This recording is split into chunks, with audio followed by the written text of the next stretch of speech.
Truth lives here.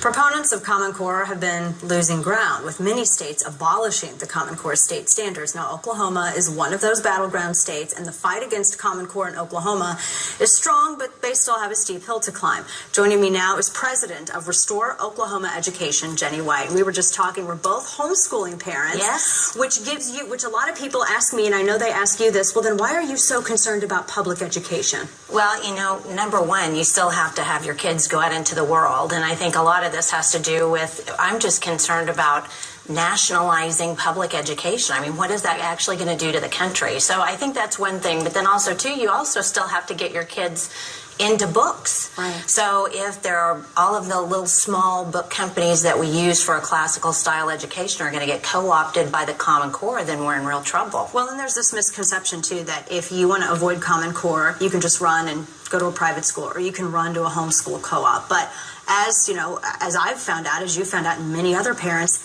you can't do that anymore because now they're changing the standardized testing. They're changing the SATs, the ACTs, and now there's, you know, we were discussing before we came back live.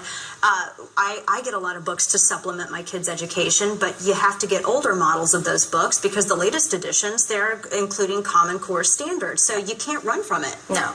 It's become, you just mentioned it's becoming a cottage industry, finding, you know, older books. Yeah. So, and you've got to also look at the Catholic Church.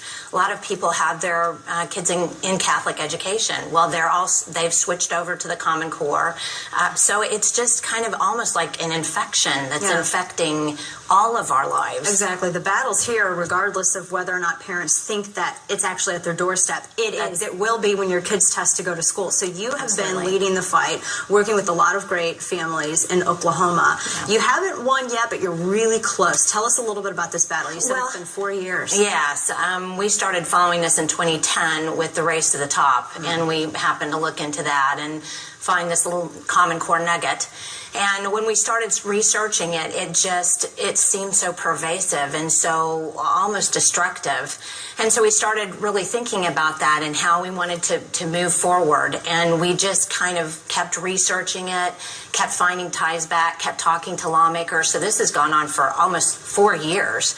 We've actually had 3 bills previously in 3 previous years. So this year we had 7 bills. Wow. Yes, between the House and the Senate we had 7 bills. And so the bill that we have that's still alive right now, because all the other 6 are gone, is HB 3399, which is really kind of an interesting bill, but one of the things that it does do is completely repeal the Common Core state standards from law. I would imagine it helps your situation in Oklahoma, Mike Pence out in Indiana saying that, well, we're just going to scrap Common Core entirely. A lot of folks have said that, well, that's going to open the floodgates. Do you feel that it will in your fight? Well, I think we need to keep moving forward. I think when this is so pervasive, and our governor, Mary Fallon, is the head of the National Governors Association, who is one of the authors of the standards.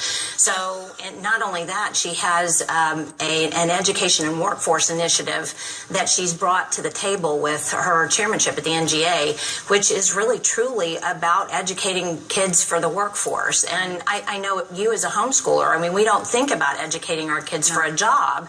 We think about educating our kids to be well-rounded individuals that understand how to interact in a society.